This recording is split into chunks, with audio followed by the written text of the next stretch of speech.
안녕하세요. 김은경 목사입니다. 다시금 비대면으로 성도님들을 만나게 되었습니다. 우리 모두의 마음이 몹시 무겁고 어렵습니다. 사도 바울의 고백이 생각이 납니다. 누가 우리를 그리스도의 사랑에서 끊으리요?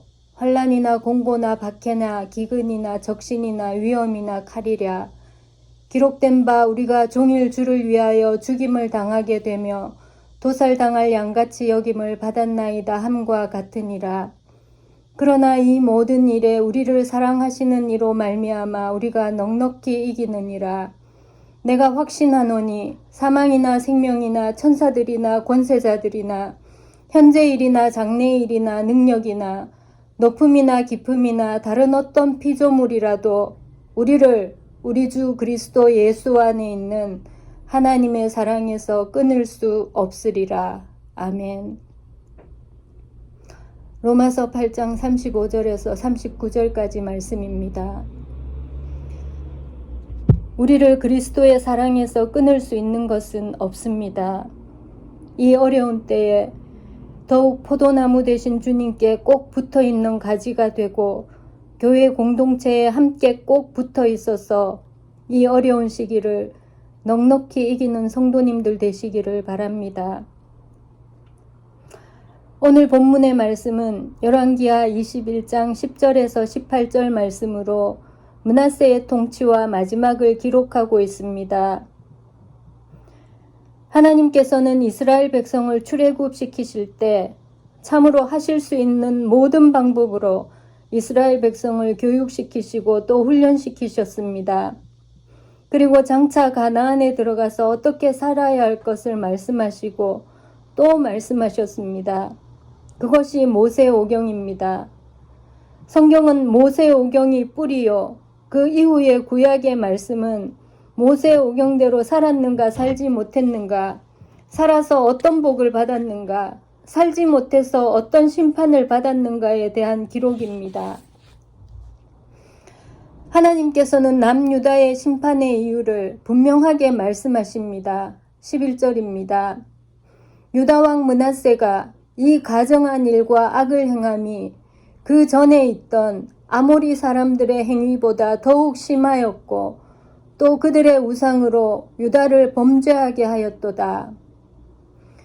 그 이전에 있던 아모리 사람들이란 이스라엘이 가나안으로 들어오기 전 가나안 땅에 살던 원주민을 말합니다. 레위기 18장에서 하나님께서 말씀하십니다.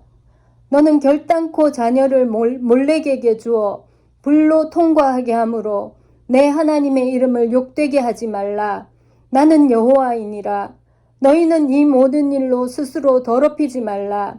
내가 너희 앞에서 쫓아내는 족속들이 이 모든 일로 말미암아 더러워졌고 그 땅도 더러워졌으므로 내가 그 악으로 말미암아 벌하고 그 땅도 스스로 그 주민을 토하여 내느니라.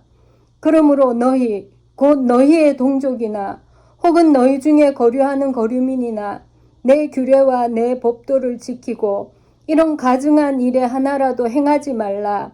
너희가 전에 있던 그 땅 주민이 이 모든 가증한 일을 행하였고 그 땅도 더러워졌느니라. 너희도 더럽히면 그 땅이 너희가 있기 전 주민을 토함같이 너희를 토할까 하노라. 그래서 이스라엘 백성이 가나안으로 들어갈 때 하나님께서 분명히 말씀하셨습니다. 신명기 20장 17절입니다. 곧 헷 족속과 아모리 족속과 가나안 족속과 브리스 족속과 히위 족속과 여부스 족속을 내가 진멸하되 내 하나님 여호와께서 내게 명령하신 대로 하라. 하나님께서는 아모리 족속의 죄악이 차고 넘치는 것을 심판하셔서 그들을 가나안 땅에서 쫓아내신 것이고 가나안으로 들어가는 이스라엘에게 가나안 족속을 완전히 멸하라고 말씀하셨습니다. 그러나 이스라엘은 그렇게 하지 못했고 그렇게 하지도 않았습니다.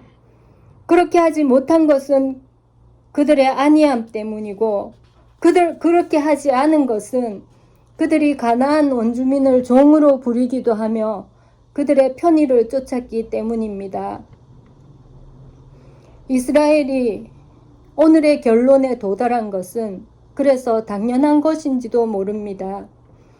하나님께서 그렇게도 가나안 족속을, 아모리 족속을, 그 땅 원주민을 멸하라고 하신 이유가 무엇이었겠습니까? 하나님의 백성 이스라엘로 하나님 구별하신 거룩함을 지키게 하시기 위해서가 아니었겠습니까?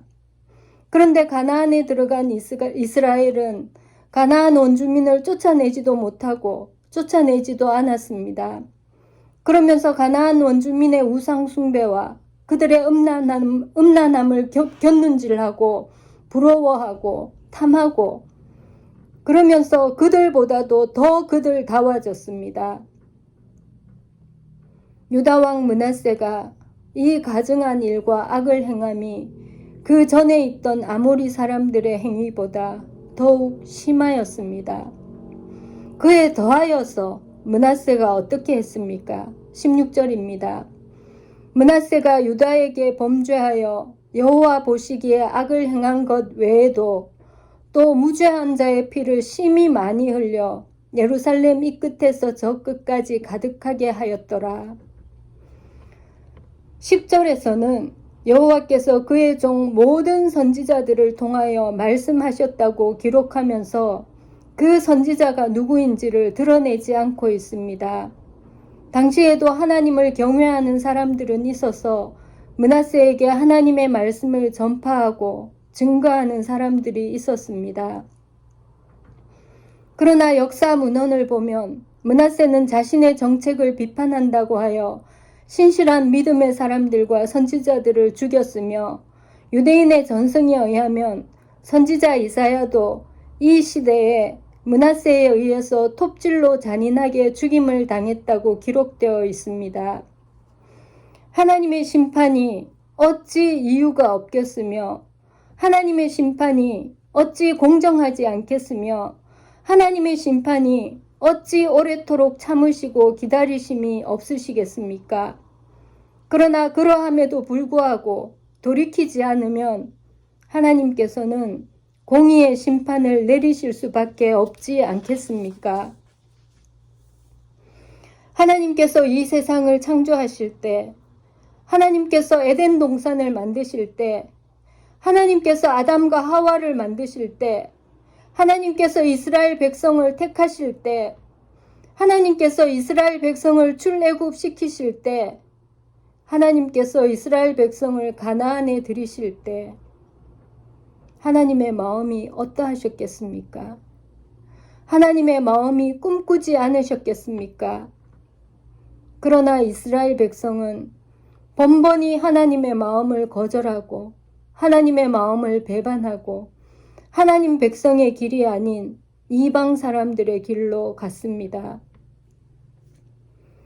오래전에 김양재 목사님께서 우리 교회에 오셔서 부흥회를 하실 때 지금의 너는 내 삶의 결론이다 이렇게 말씀을 하셨습니다. 그 말이 참으로 무자비하게 느껴졌습니다. 어쩌면 대놓고 저런 말씀을 하실까 하는 생각을 했습니다. 그러나 오늘 이스라엘의 심판 앞에서 이스라엘의 심판과 멸망은 이스라엘 삶의 결론이다 라는 생각이 들지 않습니까? 하나님의 공의가 하나님의 백성 이스라엘이라고 굽어지겠습니까? 오히려 더욱 예리한 잣대로 심판하시지 않겠습니까? 그럼 오늘 우리는 어떻습니까? 이 말씀이 도무지 우리와 무슨 상관이 있습니까? 하나님께서는 오늘 가나안과 같은 세상에 아모리 족속들이 사는 것과 같은 세상에 우리를 두셨습니다. 하나님께서는 세상 사람들, 아모리 족속들이 행하는 것들을 행하지 말라고 말씀을 하십니다. 우상을 섬기지 말고, 그들처럼 음란하지 말고, 그들처럼 생명을 가볍게 여기지 말고, 약한 자와 가난한 자와 과부와 고아를 긍휼히 여기라고 말씀을 하셨습니다. 오늘 우리에게 주시는 말씀입니다. 세속화. 우리가 정말 조심하고 우리 자신을 돌아봐야 하는 것은 세속화가 아니겠습니까? 이스라엘 백성이 아모리 족속보다 더 아모리 족속다워진 것처럼 교회가 세상보다 더 세상처럼 되고 성도가 세상 사람보다 더 세상 사람처럼 된다면 그 전에 있던 아모리 사람들의 행위보다 더욱 심하였다는 하나님의 말씀이 우리에게 임하시지 않겠습니까? 이번 주 학가다 말씀입니다. 너희는 너희가 하나님의 성전인 것과 우리가 하나님의 성전입니다. 내 속에 세워진 우상이 없는지 살펴보시기 바랍니다. 무엇이 우리의 우상이 되겠습니까? 성경은 탐심이 곧 우상숭배라고 말씀하고 있습니다. 내 속에 끊임없이 탐심을 불러일으키는 것, 내 마음이 거기가 있는 그것, 족한 줄 모르고 끊임없이 탐하는 그 무엇, 하나님 대신 내가 믿고 붙들고 살아가는 그것, 죄인 줄 알면서도 포기하지 못하는 그 무엇, 하나님 끊임없이 말씀하시는데도 놓지 못하고 포기하지 못하는 그것, 우리의 우상입니다. 너희는 너희가 하나님의 성전인 것과 하나님의 성령이 너희 안에 계시는 것을 알지 못하느냐? 하나님께서 말씀하십니다. 하나님으로 사는 인생 되시기를 바랍니다. 다른 무엇으로 사는 인생이 아니라 하나님으로 사는 인생 되시기를 바랍니다. 하나님께서 하나님의 자녀, 죽는 길로 인도하시지 않습니다. 하나님 인도하시는 길은 생명의 길입니다. 그 길 가는 우리 모두가 되시기를 바랍니다. 그래서 하나님 앞에 서는 그날 하나님으로 살아서 내 삶의 결론도 하나님입니다 라고 고백하는 우리 모두가 되시기를 주님의 이름으로 축복합니다. 함께 기도드리겠습니다. 하나님을 섬기노라 하면서도 나 자신만 아는 나의 우상을 섬기고 있지는 않는지 보게 해 주십시오. 매일매일 말씀 앞에 나 자신을 세우게 하시고 말씀과 기도로 깨끗게 되기를 소원합니다.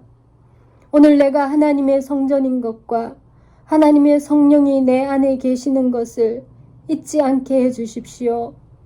하나님의 백성, 가는 길도 하나님이요 결론도 하나님이 되게 해 주십시오. 예수님의 이름으로 기도드립니다. 중보기도 드리기를 원합니다. 먼저 오늘 말씀을 통해 각자 성령님께서 주신 마음을 하나님께 올려드리고 또 마음에 새기며 기도하시고, 두 번째로는 우리 교회를 위해서 기도합시다. 진짜 왕을 섬기라는 원래 표어처럼 온 교회와 성도가 하나님을 진짜 왕으로 섬기는 우리 교회 되도록 하나님만 섬기고 하나님만 따르고 하나님만을 드러내는 우리 교회 되도록 기도하시고, 세 번째로 나라를 위해서 기도드립시다. 코로나가 더 이상 확산이 되지 않도록 교회로 인한 전파로 몹시 어려운 상황 가운데 있습니다. 모든 국민이 방역의 규칙을 잘 지키고 하나님께서 이 나라를 긍휼히 여기셔서 이 고난의 시기가 속히 지나가도록 기도하시기 바랍니다. 마지막으로 한국 교회를 위해서 기도드립시다. 이때에 교회에 주신 사명이 무엇인지, 하나님께서 이 땅에 세워진 교회에 주시는 말씀이 무엇인지 깨닫고 분별하며 교회가 세상을 위한 중보의 사명을 다하도록 기도합시다. 교회가 주님의 신부로서의 거룩과 순결을 회복하고 교회로 말미암아 이 나라가 살아나는 은혜와 역사가 있도록 기도하시기 바랍니다. 이 시간 함께 기도드립시다.